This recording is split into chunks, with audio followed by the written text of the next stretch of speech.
Olá você, bem-vinda e bem-vindo ao podcast Mundo Eneagrama. Este é o nosso episódio de número 79, publicado em 13 de fevereiro de 2025. Eu sou Urânio Paz, sócio fundador da Chestnut Pies Enneagram Academy, a CP Enneagram, nossa academia de Enneagrama. E o nosso tema de hoje é dicas de desenvolvimento para os tipos emocionais 2, 3 e 4 do Enneagrama. Esta é uma continuidade do episódio passado, em que falamos sobre o mesmo tema para os tipos instintivos. E no próximo episódio, os tipos mentais. Mas hoje é dia de falarmos do 2, do 3 e do 4. O que são dicas gerais para esses tipos que são emocionais? E dicas aqui de desenvolvimento, ou seja, como sair dos padrões limitantes da sua personalidade se você é tipo 2, 3 ou 4. E também entender essa caminhada de desenvolvimento para pessoas desses tipos na sua vida, para, quem sabe, poder apoiá-las nisso que é tão difícil de fazer para todos nós, independente do tipo, que é o autodesenvolvimento. Então, vamos lá. O que são dicas importantes ou úteis, potencialmente, para o desenvolvimento das pessoas que são emocionais? Bom, em primeiro lugar, vamos lembrar que essas pessoas são um pouco dependentes da imagem. E por detrás disso, são dependentes da opinião dos outros em relação a elas, daquilo que os outros acham. E todas essas pessoas, tipos emocionais, consciente ou inconscientemente, sonham com não dependerem daquilo que os outros acham. Poderem ser independentes disso. E poderem se bastar, se sentirem suficientes. É o que eu acho de mim. E não dá muita trela para o que o outro acha de mim. E aí há como resolver isso quando a pessoa está mais em contato consigo mesma. Porque, de alguma maneira, os tipos emocionais olham demais para os outros na maneira como os outros as veem, né? Então, eu voltar para mim mesmo, e há técnicas diversas para se fazer isso, que nós trabalhamos muito nos nossos cursos, e eu me voltando para mim, consigo depender menos dos outros e me sentir suficiente. Imagina, você que é 2, 3 e 4, como seria isso de eu me basto? Eu não dependo do que você acha de mim. E eu não dependo de me ver espelhado em você.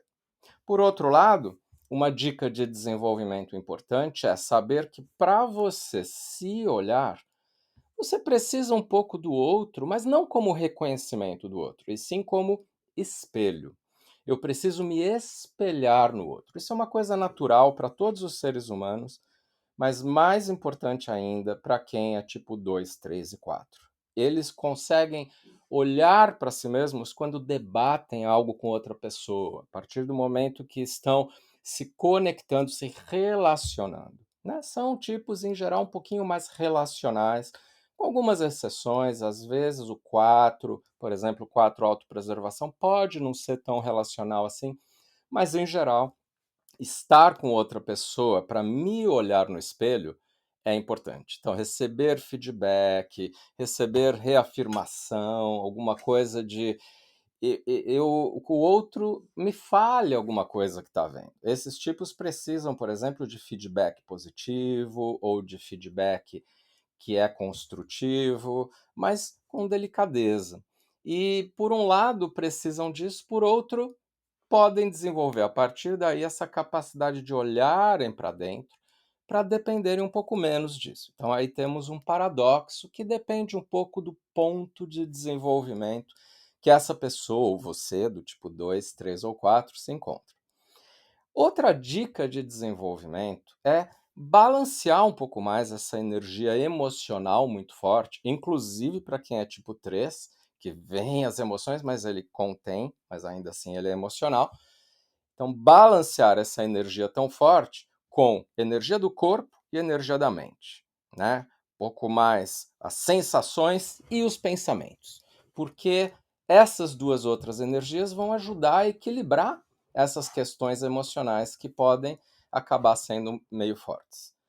Também esses tipos, como tipos da imagem, podem se beneficiar muito quando voluntariamente quebram aquela imagem ideal, né, que tem, de tentar passar um personagem deles para os outros, para serem vistos de maneira positiva. E o que eu quero dizer aqui é voluntariamente danificar um pouquinho a sua imagem frente aos outros, mas não no sentido de parecer ruim ou alguma coisa que é desagradável, e sim não vender aquela imagem maior do que se é. E aí esperar ver o que vem da outra pessoa.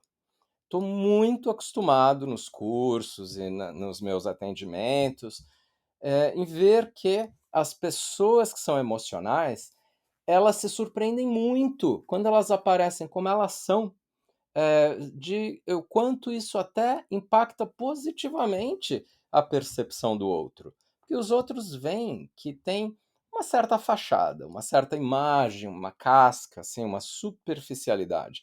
E aí, quando o 2, o 3 e o 4 se mostram como são, sem tentar vender essa imagem, as pessoas os veem como mais humanos, como mais tranquilos para a gente se relacionar.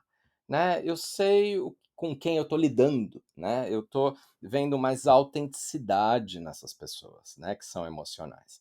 E isso pode ser feito, por exemplo, usando uma roupa mais normal, comum, tentando não se diferenciar, não se destacar, buscando falar de coisas que não são exatamente populares ou que não me tornam mais popular, né? E exercendo um pouquinho da vulnerabilidade, né? Que é um tema aí muito importante para o autodesenvolvimento, por falar nisso. Vulnerabilidade. Uma outra dica de desenvolvimento mais genérica para quem é tipo emocional é entender que a emoção da tristeza prevalece. Ou seja, um 2, um 3 e o 4 estão sempre entrando em contato com desapontamento, uma certa frustração, né, uma dor, quando algo que eles estão esperando não acontece, quando alguém os abandona, os rejeita, e aí há muitas coisas que podem acontecer que os emocionais leem como sendo rejeição, mas não necessariamente são, né? Então tem um viés de ver mais coisas como rejeição do que as que realmente o são. E aí notar como essa tristeza vem o tempo todo, inclusive para quem é tipo 3, né? Que sente isso, embora vá muito rápido para a ação, esse sentimento da tristeza surge com força, bate a porta dele o tempo todo. O 2, às vezes, só vê a emoção dos outros, mas está lá a tristeza, ele se decepciona, ele é emotivo no sentido da tristeza. E o 4, acho que fica fácil de ver a emoção da tristeza. No Enneagrama, a emoção que prevalece para os instintivos é a raiva, para os mentais é o medo e para os emocionais é a tristeza. Antigamente, os professores falavam coisas com as quais eu não concordo, a minha sócia Bee Chestnut não concorda, e não é o que ensinamos na nossa academia CP Enneagram. Eles falavam que a emoção que prevalece para os emocionais é, por exemplo, a vergonha, ou, por exemplo, uma coisa de querer saber como eu me sinto ou como o outro se sente. Não é isso, é tristeza. E isso torna o nível de emoção compatível, porque existem as 4 emoções humanas: a tristeza, a raiva, o medo e a alegria. A alegria aí fica para as 3 tríades, né? Então, essas 3 emoções estão distribuídas nas 3 tríades. Então, tristeza, olhar a tristeza. E aí, tentar acrescentar outras emoções além da tristeza, né? Para que eu não fique tão preso nela. E ao ficar na tristeza, tentar fazer coisas para que ela passe. Muitas vezes o 2, o 3 e o 4 precisam descarregar, precisam desabafar. E isso não quer dizer que eles vão fazer ou deixar de fazer alguma coisa pelo que eles estão falando. Eles precisam se comunicar e falar para os outros dentro disso de que são mais relacionais, né? e aprender a receber feedback, né, essa retroalimentação, quando é construtiva, sem ficar tão, eh eh, reativo ou muito sensível, né, e aprender a não levar as coisas para o pessoal. Sobretudo 2, mas todos os tipos emocionais, em alguma medida, tendem a levar as coisas para o pessoal. E aí aprender com quem não é emocional como fazer para não levar para o pessoal. Então, uma dica aí é ter uma certa mentoria de um amigo que não seja da mesma tríade que você, que não seja 2, 3 ou 4. E você meio que olhar como essa pessoa faz, né, para não levar tudo para o pessoal. Agora, falando do 2 especificamente, o que são dicas de desenvolvimento para você que é tipo 2 ou para alguém do tipo 2 na sua vida? Bem, a primeira coisa é tentar se perguntar quais são as minhas verdadeiras necessidades. O que eu preciso e que eu estou reprimindo? E aqui é um termo técnico que tem a ver com o mecanismo de defesa da repressão. Veja aí nos nossos primeiros episódios, né, do primeiro ano, da primeira temporada do nosso podcast, aquele que fala dos mecanismos de defesa, um episódio bem completo. E entender que eu reprimo as minhas necessidades se eu for um tipo 2. E aí tentar investigar o que eu verdadeiramente preciso, o que eu estou reprimindo. E, de novo, consigo saber isso com a ajuda de um terapeuta, de um coach ou de um amigo que não doura a pílula para mim, né? E que me reflete. Estou vendo em você, eu acho que você precisa de tal coisa, seja o que for, né? E aí ouvir isso e tentar internalizar. E aí colocar mais atenção nas suas necessidades vai ajudar a balancear esse fazer excessivo pelos outros, ou pelo menos o identificar excessivamente aquilo que o outro precisa. Outra coisa é aprender a conviver sem tanta informação sobre o outro. E aí, sem dar tanta ênfase ao relacionamento ou aos relacionamentos, né? O 2 transforma os relacionamentos no todo. Claro que para todos nós os relacionamentos são uma parte muito importante da vida, mas não deve ser o todo, né? E as tarefas, a vida, os meus planos e a minha relação comigo mesmo, onde ficam, né? Para o 2, isso fica difícil de enfatizar, de priorizar, se ele coloca todo o foco de atenção dele nas relações. Às vezes você pergunta para o 2 assim: "O que você precisa?" Ou "Quais são os seus sonhos?" E aí ele fala: "Não, meus sonhos têm a ver com aquela outra pessoa da minha vida, que essa pessoa vá bem, tem enfim, que a gente se dê bem". Aí é esse viés de olhar só os relacionamentos. Então investigar o que são coisas importantes para mim que não tem a ver com os outros, não tem a ver com os meus relacionamentos, né. Isso ajuda demais o 2 a se desenvolver, né, essa reflexão. Outra coisa que ajuda o 2 a se desenvolver é a capacidade de colocar limites para as outras pessoas, fronteiras, né. Isso tem até a ver com a ida para a flecha 8, né, que tem a ver com falar não, ir contra e não ser só aquela pessoa simpática e agradável o tempo todo. Então, aprender a colocar uma façada, assim, uma fachada, né, na minha cara, de ser um pouquinho, assim, sisudo, um pouquinho até, difícil de me aproximar, e não ser só aquela pessoa agradável, né. Aprender a ser mais assim, ser menos simpático e agradável. Isso é bom para o desenvolvimento de um tipo 2. Estou falando coisas que não são fáceis, tá, como nada, na verdade, que é um desenvolvimento mais profundo. É contra-instintivo, não é o que o meu ego quer, mas é o que te faz bem do ponto de vista da evolução psicoespiritual, tá? Além disso, falar um pouco mais de você, não só ouvir o outro falando dele, é algo muito indicado para você que é do tipo 2. Outra coisa é aprender a entrar em contato com as próprias emoções, sobretudo as mais vulneráveis e doloridas, né? Isso é algo que ajuda demais o tipo 2, porque ele tem o orgulho ao não falar disso. O que você precisa? Ah, eu não tenho necessidades, né? Que é o orgulho. Então, aprender a falar mais das minhas próprias emoções difíceis. Primeiro, eu entrar em contato com isso e senti-las, mas depois, fundamental, falar sobre isso com alguém da sua escolha. Né? Ideal é que seja tanto um amigo quanto um terapeuta. Né? Terapia é algo importante para todo mundo que quer se desenvolver e não apenas para aquelas pessoas que têm problemas emocionais mais sérios. Né? É muito importante o processo terapêutico para todo mundo que está interessado no autodesenvolvimento. E isso que eu acabei de dizer, entrar em contato com as próprias dores emocionais, é a ida para a flecha 4, aquela flecha que eu tenho que acessar, inclusive, antes do que a flecha 8. Aquilo que eu falei há pouco de colocar limites, dizer não, ir contra, é a flecha 8. Mas essa flecha 8 só é mais acessível e sustentável se antes disso eu, enquanto 2, acessar a minha flecha 4, entrando em contato com as minhas dores.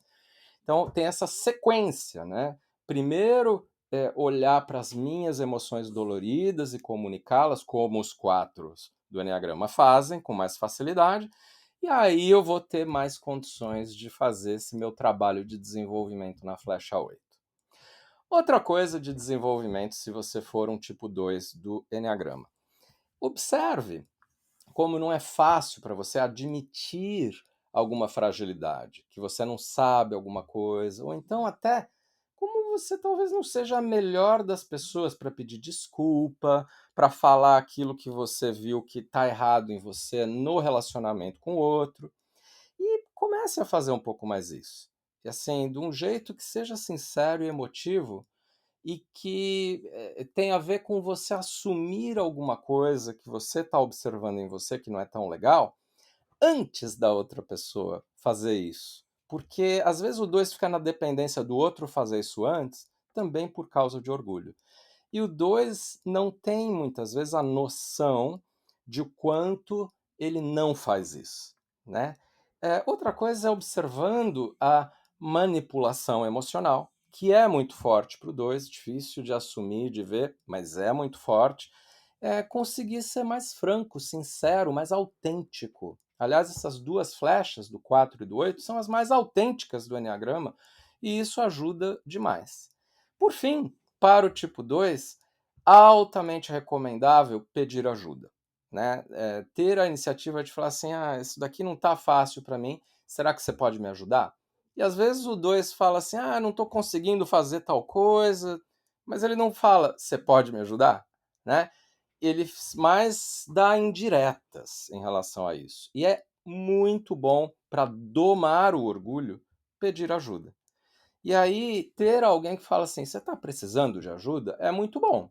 Mas é melhor ainda para o seu desenvolvimento se você, enquanto tipo 2, se forçar um pouco a pedir ajuda. E se o outro não der ajuda, não desistir. Pedir ajuda para outra pessoa, pedir ajuda para essa pessoa de novo. Eu sei que dói muito se você é tipo 2, mas insista para o seu próprio bem, no seu autodesenvolvimento, ao trabalhar o orgulho, que é algo muito fundamental para você. Então vamos prosseguir agora a falar do tipo 3, o segundo dos nossos tipos aqui da tríade das emoções, com dicas de desenvolvimento para você, se você for 3, ou para as pessoas da sua vida que são do tipo 3. Então, o tipo 3 precisa aprender a parar. E para isso, é necessário primeiro refletir o quanto você que é 3 se acha centro das coisas para que elas aconteçam, né? E aí começar a ver, por exemplo, sente em frente à natureza e veja como tudo acontece sem a sua interferência, sem você colocar a mão. E a natureza existe também em tudo, né? A criação. Então você olha, assim, por exemplo, as pessoas dando um jeito de fazer as coisas, encontrando as suas formas, que não necessariamente são as suas. E às vezes, se você não está presente, os outros fazem do jeito deles. Pode ser que você veja mais os momentos em que, por você não estar, as coisas não acontecem. Só que será que você não filtra um pouco e deixa de ver os outros momentos em que sim as coisas acontecem? Por ter um viés para tentar provar sua tese? Então, primeiro, aprender a parar é muito importante para também contemplar, entrar mais na receptividade e não apenas, na ação, na atividade, né. Isso tem a ver com desenvolver o lado mais yin, no yin and yang, né, não tão masculino, um pouco mais de feminino, de receptividade. Independente aí de gênero, tal, isso daí todos nós temos o lado masculino e feminino, e usar mais o feminino, então, se você for um tipo 3. Agora, para parar, também é interessante ver um grande medo de que as coisas desmoronem. Não só para mim, mas para todos, né? E se eu parar, vai tudo dar muito errado. E isso entender que no Enneagrama é falta de esperança. E começar a olhar, né, ver evidências de que não é bem assim. E também ver que por detrás do parar tem a ver existe aquela crença sua limitante de que você só é alguém pelo que você faz, só recebe amor desde cedo lá na vida pelo que você faz e não por quem você é. Então, observe tudo isso e banque, assim, uma atitude diferente e veja o que acontece. Essa é a dica. Então, não faça e fale sobre as suas emoções, fale sobre o que se passa com você, sobre alguma coisa um pouco mais difícil, não tão popular, né? Aquele secreto e sagrado nas conversas mais íntimas, né? Com alguém que você confie. Seletivamente, mas fazendo isso. E aí você vê, às vezes, o 3 se surpreende ao ver que o outro gosta e que até se aproxima dele, né. Então começar a ver essas evidências de que o parar e falar não só do fazer, mas também do sentir, do ser, do estar, vale a pena, né. Outra coisa para você que é do tipo 3 é se dedicar um pouquinho mais a atividades de contemplação, que na verdade não são nem atividades, são estados de ser, como meditação e outras coisas. Muitos 3 me falam assim: "É bem difícil por eu ser 3", mas se você insiste, isso pode trazer grandes, pontos de evolução, né? Mas acho que nada é tão importante quanto falar das coisas que você sente. Primeiro, tem uma dúvida assim, eu não sei o que eu sinto, né, para quem é 3, porque ele está desconectado dele mesmo. Ele está mais conectado com a imagem que ele veicula lá fora para os outros verem. E aí então voltar para mim mesmo e me perguntar o que eu sinto é muito bom. E fazer perguntas até mais existenciais ajuda muito no desenvolvimento do 3. E eu diria que a principal é: se eu mudo de jeito conforme o ambiente, nessa coisa um pouco camaleônica, quem sou eu afinal? Fazer essa pergunta é muito poderoso para quem é 3. E aí também outra dica é pensar nos riscos que eu estou correndo. Por exemplo, eu não paro, tem riscos para a saúde. Eu não paro, eu não vou ver meu filho crescer. E o que estão acontecendo com as minhas amizades, meus relacionamentos, né? Então, um pouco de medo faz bem para o 3. O que tem a ver com a primeira flecha, que é a flecha contrária para o ponto 6, né? Então, acessar um pouquinho essas coisas. E balancear os papéis da vida, ter mais equilíbrio de vida e trabalho, entre outras coisas, né? E depois desenvolver técnicas de relaxamento e que tem a ver com o tipo 9. E colocar a atenção um pouquinho menos em mim, me tornar um pouco menos preocupado com o meu sucesso, passar um pouquinho mais despercebido, mais ou menos como fazem os tipos 9. Não é natural, não é fácil, mas você pode se forçar um pouco enquanto tipo 3 para buscar fazer essas coisas para o seu próprio desenvolvimento. E por fim, alguma coisa que vale muito a pena, eu vejo as pessoas do tipo 3 que se desenvolvem relatando muito isso, é, é mexer com a imagem de um jeito que você vai se tornar menos popular, fazendo algo que não vai trazer mais atenção positiva dos outros. E ver que o mundo não cai. E também eh, fazer algumas coisas sem ter meta, né? Viajar sem rumo, viajar sem um objetivo específico e quem sabe fazer isso às vezes na vida, né? Com coisas que, por exemplo, você vai brincar com seus filhos, não tenta ensinar algo para os filhos, para eles terem sucesso, ou jogar para vencer um joguinho. Não, só estar e deixar a criança liderar esse processo, porque a criança sabe como ser e estar, não só o fazer. E, na verdade, a criança quer atenção plena sua. E aí, aprendendo com as crianças, você pode transportar isso nas suas relações com os adultos e também no seu próprio bem-estar, você com você mesmo. Olhar o quanto você está desprezando, por exemplo, lazer e uma coisa importante para todos, que é ter um pouquinho de tempo ocioso. É útil você do tipo 3 ter momentos em que você fique inútil. É útil ser inútil, se você for um tipo 3. Difícil, mas poderoso para o teu desenvolvimento. Quem sabe aos poucos você consegue. E aí, por fim, o tipo 4, nosso último dos tipos emocionais aqui na nossa sequência ao redor do círculo do Eneagrama, indo no sentido horário. Então, 2, 3 e agora o 4. O 4, para se desenvolver, pode seguir a dica de tentar observar aquilo que está presente, para não colocar tanta atenção no que está ausente. Então, olhar, puxa, essa cadeira na minha frente, ela poderia ser melhor, mas não, eu vou ver o que ela tem.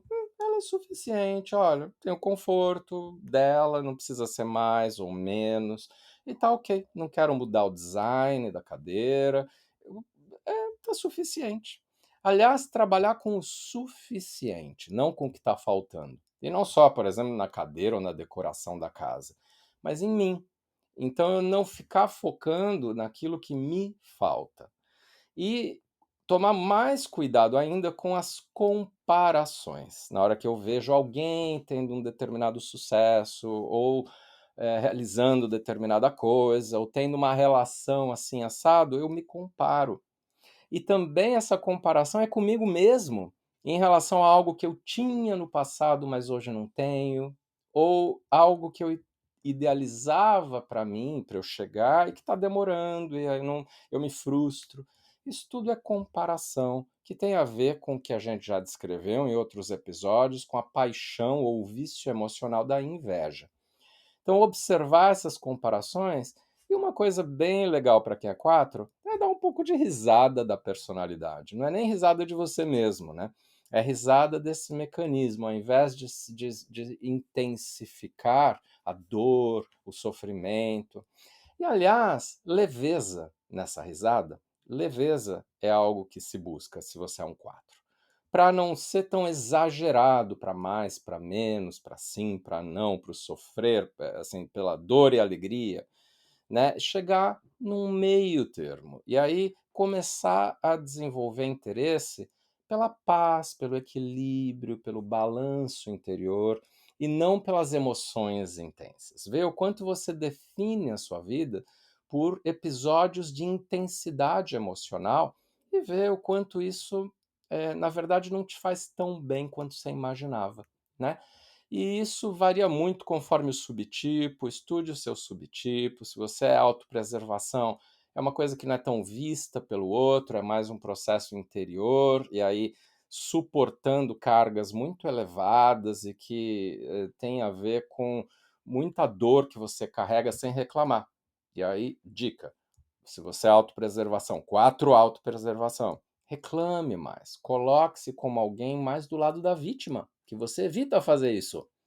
E talvez seja real, que você foi vítima de algo. E aí, se for social, é o contrário, não se colocar como vítima, não reclamar e sustentar uma alegria. Às vezes eu até brinco com os meus alunos que são 4 sociais, que estão indo bem, e falo assim: tem uma péssima notícia para te dar. Acho que você não está com problemas como antes, acho que você está alegre e feliz, você está bem. Né? E isso é difícil para o 4 social, paradoxalmente, e é bacana fazer isso como dica de desenvolvimento. E já o 4 sexual, não ficar verborrágico, assim, falando de coisas com intensidade e principalmente no sentido de ter uma certa agressividade verbal, né? Tomar cuidado com isso, com falar alto, com ser muito impulsivo e muito impactante para o outro, às vezes até um pouco intimidador, né? Isso porque a raiva esconde um pouco mais daquela comparação e da tristeza, e aí evitar que a raiva prevaleça, né? Saber dosar um pouco isso, aprender a ir para outras emoções e também não se comparar com outras pessoas vai te levar a não querer exigir o que é seu de direito aos berros, né? Que é um pouco, às vezes, o que o 4 sexual faz, né? Intensidade de ficar revoltado, por exemplo, né? Às vezes o 4 sexual se confunde com o 8, por isso, e às vezes se confunde com o 3 por ser muito competitivo. Então, nesse lado, aprender a não ser tão competitivo e mais para colaboração, tentando não se comparar e tentando aproveitar aquilo que é a flecha 2 para você, do ir para o outro, fazer pelo outro. Só que para os 4 tem que ir antes para a flecha 1, ou seja, corpo, disciplina. Então a dica fundamental aqui é: tá ficando muito emocionado, triste, frustrado? Vai fazer algo que você tinha programado, né? Agenda, disciplina. E às vezes coisas pequenas, desde arrumar a gaveta até fazer uma caminhada, que eu começo a domar as minhas emoções. Emoções, tudo bem, é bom, é importante, mas não que elas tomem todo o espaço da minha vida e me façam parar, né, as coisas que eu tenho a fazer. E às vezes também fazer o mais simples, não aquele toque único, e quem sabe até criar algumas rotinas que o 4, todos os subtipos do 4 evitam muito. Por fim, uma última dica aqui, se você é do tipo 4, é você perceber que você passa muito tempo no seu mundo interior, que você fica processando as coisas no coração e aí intensifica as emoções e perde contato com o que de fato está acontecendo, né? Mais concretamente lá fora. Então, expirar, olhar para fora e conseguir viver a vida lá fora sem trazer para dentro do seu coração como com a inspiração. Fazer alguma coisa de estar lá fora, ouvir o outro, fazer coisas lá fora, ver o que está se passando, sem introjetar, né? Que é esse mecanismo de defesa do tipo 4. Bem, espero que tenha sido útil mais esse episódio. Quer dizer, daqui a 2 semanas, um episódio falando dos tipos mentais 5, 6 e 7 do Eneagrama. Obrigado pelo seu prestígio ao podcast Mundo Eneagrama. Venha para a CPI Online, se tornando membro. Um agradecimento todo especial aos nossos membros da CPI Online, né, que contam com muitos conteúdos mais profundos e avançados. E também, abril de 2025, no Brasil, cursos presenciais comigo e com a Bee Chestnut. Não percam! Entrem no nosso site ou escrevam para beatriz@cpenneagram.com. O Mundo Eneagrama é um podcast quinzenal para quem quer se conhecer a sério e se desenvolver de verdade. O que fazemos na CP Enneagram é visto pelas pessoas em geral como mais profundo e mais transformador, sobretudo os nossos cursos, mas feedbacks sobre o nosso podcast são assim também. Nossa, falam de desenvolvimento. E agradeço mais uma vez a audiência e também, se você puder, avaliar o nosso podcast de maneira positiva, isso nos ajuda a atrair mais pessoas, tá bom? E eu sou Urânio Paz, até o nosso próximo episódio do Mundo Eneagrama.